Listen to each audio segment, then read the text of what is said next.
Dear Esther, the gulls do not land here anymore. I've noticed that this year they seem to shun the place. Maybe it's the depletion of the fishing stock driving them away. Perhaps it's me.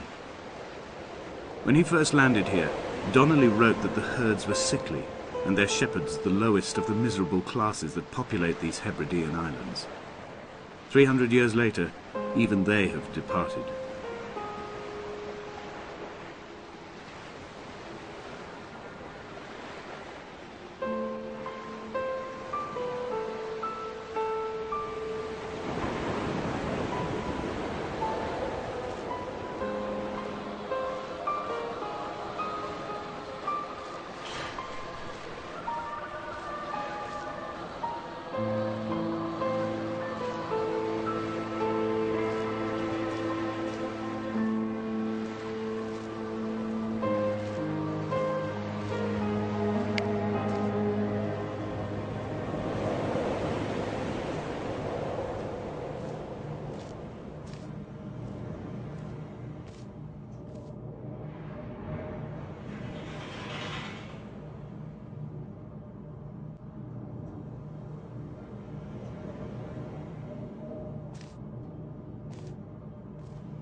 Donnelly reported the legend of the hermit, a holy man who sought solitude in its most pure form. Allegedly, he rode here from the mainland in a boat without a bottom, so all the creatures of the sea could rise at night to converse with him. How disappointed he must have been with their chatter. Perhaps now, when all that haunts the ocean is the rubbish dumped from the tankers, he'd find more peace. They say he threw his arms wide in a valley on the south side, and the cliff opened up to provide him shelter. They say he died of fever 116 years later. The shepherds left gifts for him at the mouth of the cave, but Donnelly records they never claimed to have seen him. I have visited the cave and I have left my gifts, but like them, I appear to be an unworthy subject of his solitude.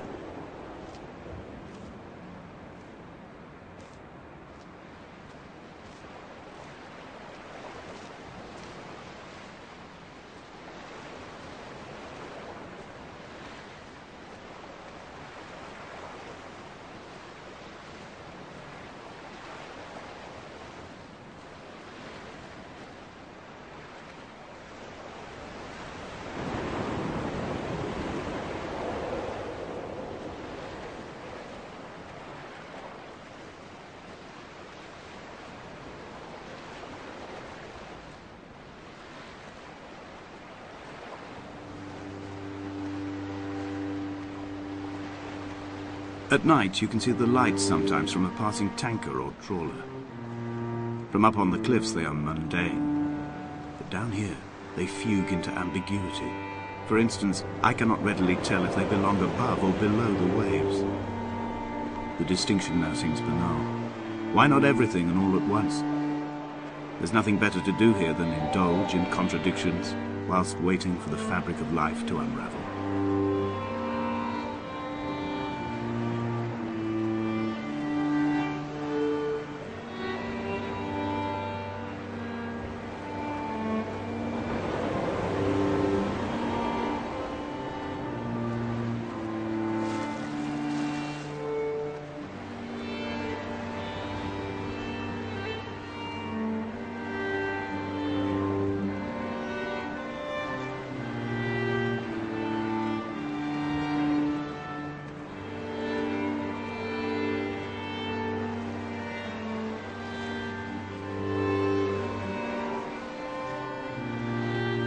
I have found the ship's manifest, crumpled and waterlogged under a stash of paint cans. It tells me that along with this present cargo, there was a large quantity of antacid yogurt bound for the European market. It must have washed out to sea. God knows there are no longer gulls or goats here to eat it.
A wonderful sight.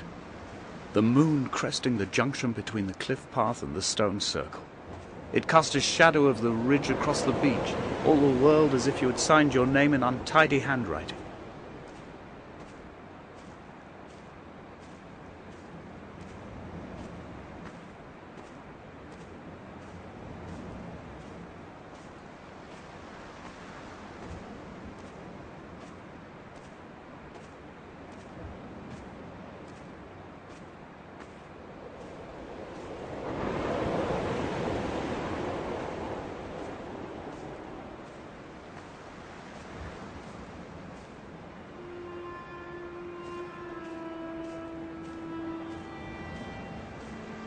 When someone had died or was dying, or was so ill they gave up what little hope they could sacrifice, they cut parallel lines into the cliff, exposing the white chalk beneath. You could see them from the mainland or the fishing boat, and know to send aid or impose a cordon of protection, and wait a generation until whatever pestilence stalked the cliff path died along with its hosts. My lines are just for this. To keep any would-be rescuers at bay. The infection is not simply of the flesh.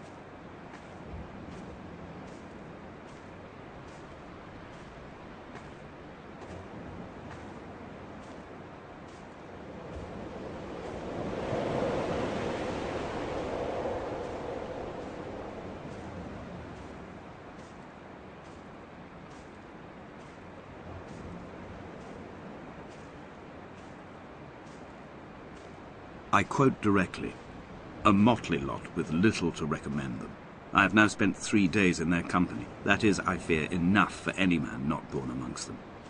Despite their tedious inclination to quote scripture, they seem to me the most God-forsaken of all the inhabitants of the Outer Isles. Indeed, in this case, the very gravity of that term, forsaken by God, seems to find its very apex. It appears to me that Donnelly, too, found those who wander this shoreline to be adrift from any chance of redemption.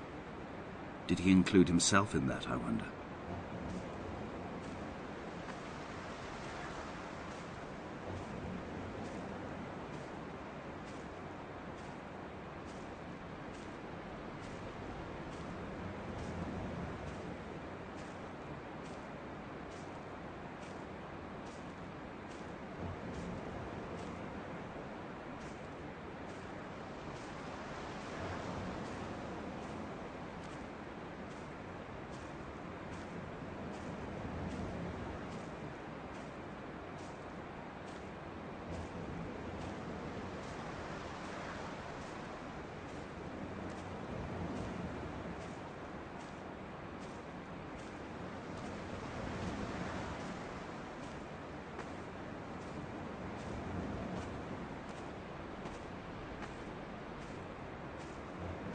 Dear Esther, I met Paul. I made my own little pilgrimage. My Damascus, a small semi-detached on the outskirts of Wolverhampton. We drank coffee in his kitchen and tried to connect to one another. Although he knew I hadn't come in search of an apology, reason or retribution, he still spiraled in panic, thrown high and lucid by his own dented bonnet. Responsibility had made him old. Like us, he'd already passed beyond any conceivable boundary of life.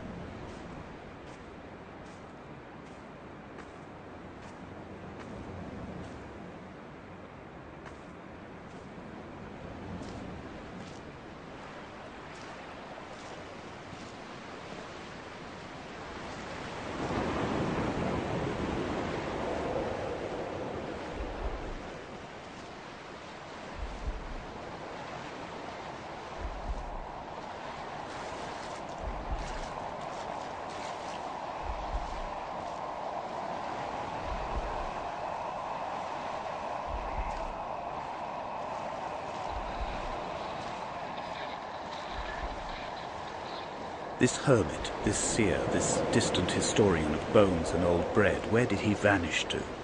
Why, asked the farmers. Why, asked Jacobson. Why bother with your visions at all, if you're just to throw your arms up at the cliff and let it close in behind you and seal you into the belly of the island, a museum shut to all but the most devoted?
dreamt I stood in the center of the sun, and the solar radiation cooked my heart from the inside. My teeth will curl, and my fingernails fall off into my pockets like loose change. If I could stomach, I'd eat, but all I seem capable of is salt water. Were the livestock still here, I could turn feral and gorge. I'm as emaciated as a body on a slab, opened up for a premature source of death. I've rowed to this island in a heart without a bottom, all the bacteria of my gut rising up to sing to me.